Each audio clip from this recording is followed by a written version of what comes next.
I'm Joanna Simpson here at Risk Minds International in London. Joining me now is Cécile Auger, Head of Model Risk Management at Murex. Thank you very much for joining me today. Thank you. And just start by telling me, what industry challenges does Murex want to address with machine learning? Well, the challenge we want to address really has to do with the ever-growing demand for computing power that we've been seeing in the financial industry for the past few decades, especially when it comes to managing a complex portfolio of derivatives. And really, this comes down to several key factors. For example, you have, quantitative models have been becoming more and more sophisticated, and banks also need to comply with ever increasingly strict risk regulations, such as FRTB, which mandate comprehensive stress testing and scenario analysis. And then you have the emergence of XVA desks, where you need to run millions of scenarios across your whole portfolio in order to calculate things like potential future exposure, credit valuation adjustments. And so all of this has been driving the needs for more and more computing power. And typically the type of answer that are being put forward to address this challenge has to do with infrastructure investments, like CPU grids or like investing in specialized hardware like GPUs.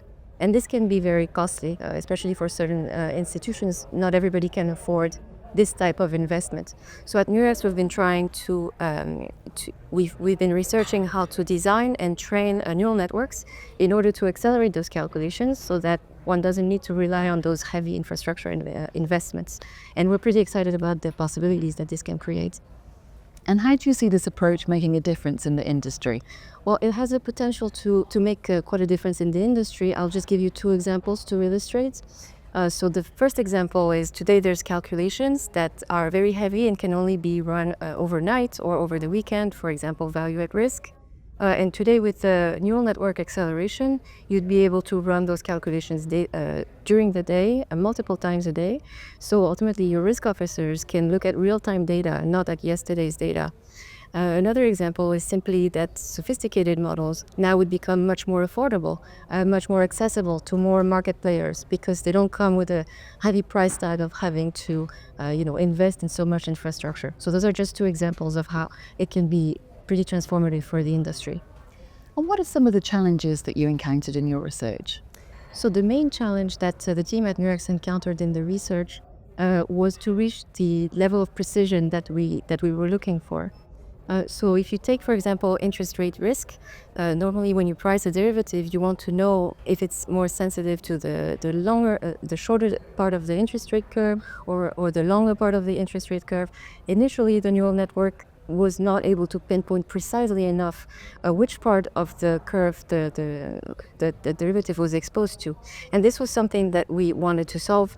The way the team solved this challenge was by designing a fit-for-purpose architecture with a series of neural networks where each neural network focuses on a specific time interval. And this is the breakthrough that allowed the team to achieve the desired precision level. And were there any surprises in the research? Right, there were a couple of surprises. So the first one was really the computation speed. Really, you went from a world where it takes around a second to price a complex trade to a new paradigm where you can price, let's say, 100 or 1,000 trades in a few milliseconds. So we saw immediately huge acceleration factors. And another surprise was the comparison with more traditional Monte Carlo models.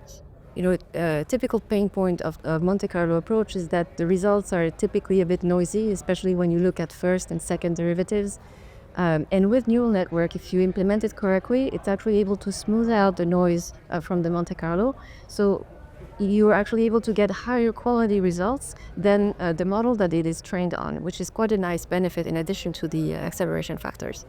And what are the implications of this approach in terms of model risk management and regulation?